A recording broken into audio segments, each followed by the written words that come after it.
Desafios sociopolíticos da inclusão de grupos vulnerabilizados.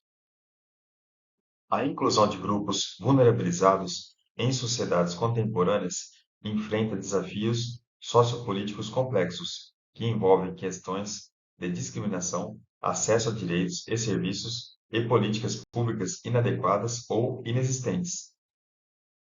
Desafios enfrentados pelas crianças e adolescentes. Trabalho infantil. Em várias regiões, o trabalho infantil ainda é uma realidade, comprometendo o desenvolvimento e a educação.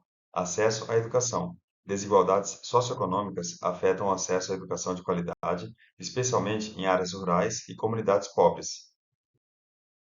Desafios enfrentados pelos idosos. Preconceito etário, que é o ageísmo. Idosos frequentemente enfrentam discriminação baseada na idade, o que pode resultar em isolamento social e dificuldades de inserção no mercado de trabalho. Acesso a cuidados de saúde. O envelhecimento populacional aumenta a demanda por cuidados de saúde especializados, que muitas vezes são insuficientes ou inacessíveis. Violência e negligência. Casos de violência doméstica, maus tratos e negligência contra idosos são preocupantes e muitas vezes subnotificados. Desafios enfrentados pelas pessoas LGBTQI+. Discriminação e violência. A comunidade LGBTQI+, enfrenta altos índices de violência e discriminação, tanto em espaços públicos quanto privados. Desigualdade de direitos. Em muitos países, pessoas LGBTQI+, ainda não têm pleno acesso a direitos fundamentais, como casamento e adoção. Saúde mental. A exclusão social e a discriminação podem levar a altos índices de depressão e ansiedade. Desafios enfrentados pelas pessoas com deficiências. Acessibilidade. Barreiras arquitetônicas e de comunicação dificultam o acesso dessas pessoas a espaços públicos e serviços essenciais. Inclusão no mercado de trabalho. A discriminação e a falta de políticas inclusivas limitam as oportunidades de emprego para pessoas com deficiências. Educação inclusiva. Apesar dos avanços, a educação inclusiva ainda enfrenta desafios em termos de infraestrutura, capacitação de profissionais e preconceitos. Desafios enfrentados pelas pessoas em situação de rua. Estigma e criminalização. Pessoas em situação de rua são frequentemente estigmatizadas e criminalizadas, enfrentando violência e abusos. Acesso a serviços. Dificuldades em acessar serviços básicos como saúde, alimentação e abrigo perpetuam o ciclo de pobreza e exclusão. Desigualdade social. A falta de políticas públicas eficazes para enfrentar a desigualdade social contribui para o aumento da população em situação de rua. Desafios enfrentados pelos povos indígenas. Desapropriação de terras. A luta pela demarcação e proteção de terras é central, enfrentando frequentemente a desapropriação e a exploração por grandes corporações. Erosão cultural. A imposição de valores e práticas ocidentais ameaça a preservação das culturas e línguas indígenas. Violência e discriminação. Povos indígenas enfrentam violência tanto por conflitos territoriais quanto por discriminação racial. Desafios enfrentados pelas comunidades quilombolas e outras minorias raciais. Racismo estrutural. Comunidades quilombolas enfrentam racismo estrutural que se manifesta na negação de direitos básicos como saúde, educação e moradia. Reconhecimento territorial. A luta pelo reconhecimento e titulação de terras é um desafio persistente, com comunidades enfrentando ameaças de despejo e violência. Desigualdade econômica. A pobreza e a falta de oportunidades econômicas são realidades comuns, exacerbadas pela falta de acesso a recursos e políticas públicas. Desafios enfrentados pelas demais minorias sociais. Visibilidade e representação. A luta por visibilidade e representação política é um desafio comum a todas as minorias, sendo essencial para a conquista de direitos. Interseccionalidade. As minorias frequentemente enfrentam múltiplas formas de opressão simultâneas, como racismo, sexismo e classismo, que se entrelaçam e amplificam as desigualdades. Participação política. A inclusão dessas minorias nos processos políticos e de tomada de decisão é fundamental, mas ainda limitada por diversas barreiras, incluindo a falta de reconhecimento legal e social. Esses desafios exigem abordagens interseccionais e políticas públicas eficazes, além de uma mudança cultural e educacional para promover a inclusão e o respeito aos direitos humanos de todos os grupos vulnerabilizados. Vejamos agora algumas questões anteriores. Considere que Alice tem 25 anos, considerada uma pessoa com deficiência e, há 5 anos, namora com Jackson, que não tem deficiência física, mental, intelectual ou sensorial. Eles desejam se casar em 6 meses. Com base na situação hipotética e no disposto no Estatuto da Pessoa com Deficiência, a deficiência não afeta a plena capacidade civil de Alice, inclusive para se casar e exercer seus direitos sexuais e reprodutivos. D é um deficiente visual e necessita realizar atendimento presencial em determinada agência bancária. Dirige-se ao local onde possui conta corrente e vários investimentos com seu acompanhante vidente, que também necessita do mesmo serviço. Ao ingressar no estabelecimento bancário, verifica a existência de longa fila para obtenção de idêntico serviço. O gerente da agência, constatando a necessidade do correntista, pessoalmente disponibiliza um caixa que presta os serviços a D, bem como ao seu acompanhante. Nos termos da Lei 13.146, de 6 de julho de 2015, a providência do gerente realiza o direito a receber atendimento prioritário. A Lei Brasileira de Inclusão da Pessoa com Deficiência, que é a Lei nº 13.146 de 2015, destina-se a assegurar e a promover, em condições de igualdade, o exercício dos direitos e das liberdades fundamentais desse segmento. Determina essa lei que a pessoa com deficiência será protegida de toda forma de negligência, discriminação, exploração, violência, tortura, crueldade, opressão e tratamento desumano ou degradante.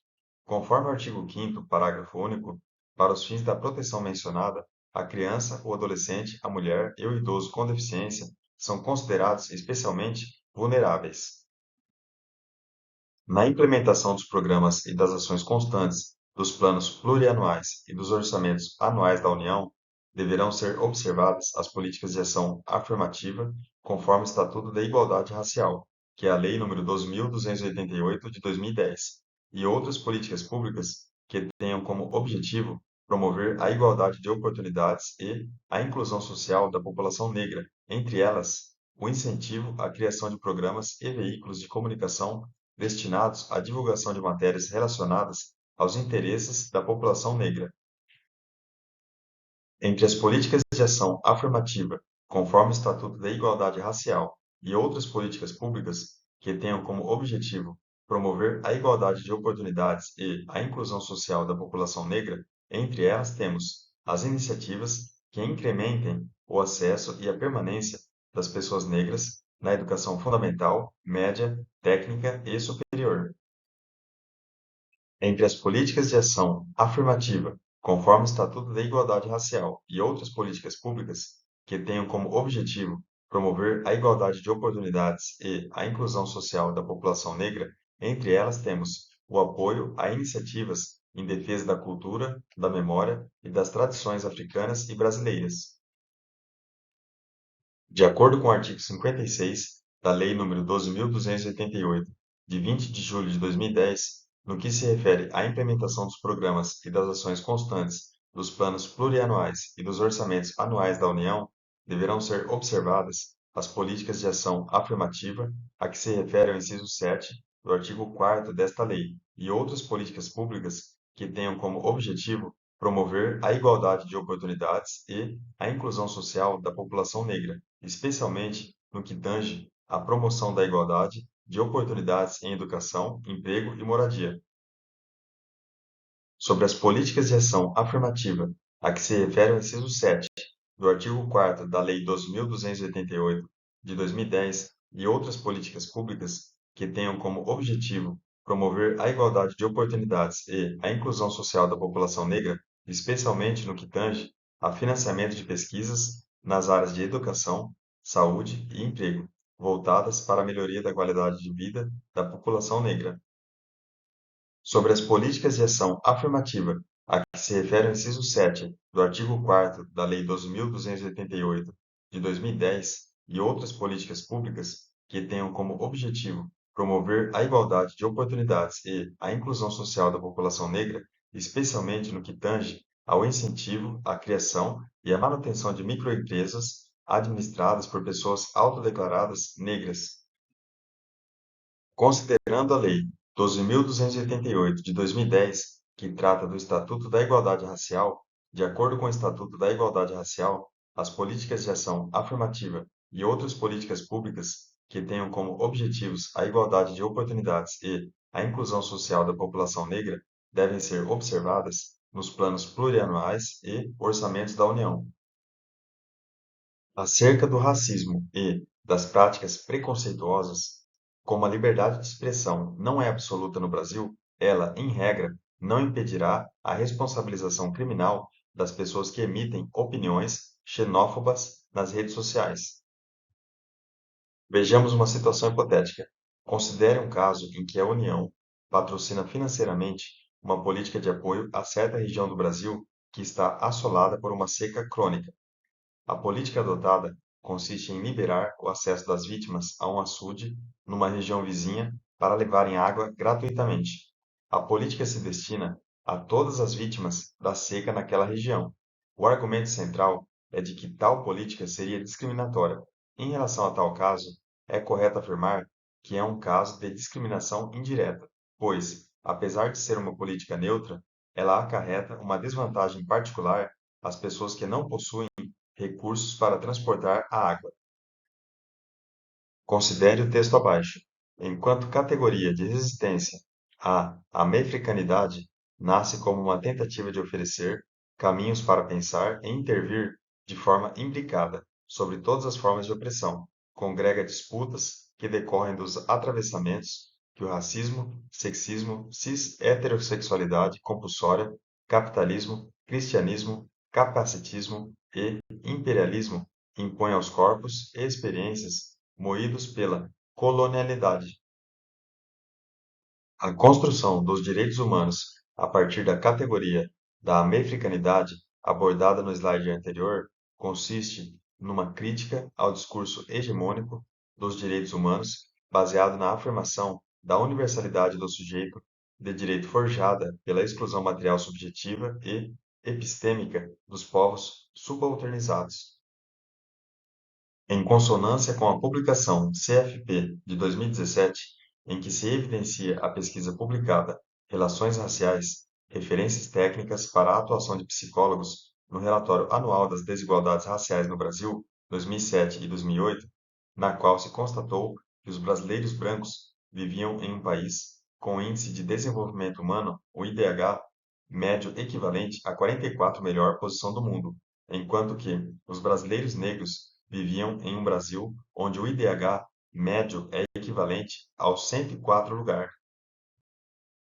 Assim, as referências técnicas sobre as relações raciais relacionam tais dados a uma prática que, conforme visto no slide anterior, pode ser considerada a principal responsável pelas violações de direitos dos grupos raciais subalternizados, efetivada em estruturas públicas e privadas do país. Essa prática é marcada pelo tratamento diferenciado, desigual, indica, pois, a falha do Estado em prover assistência igualitária aos diferentes grupos sociais. Como essa prática é denominada? Racismo institucional. Bons estudos e até o próximo vídeo.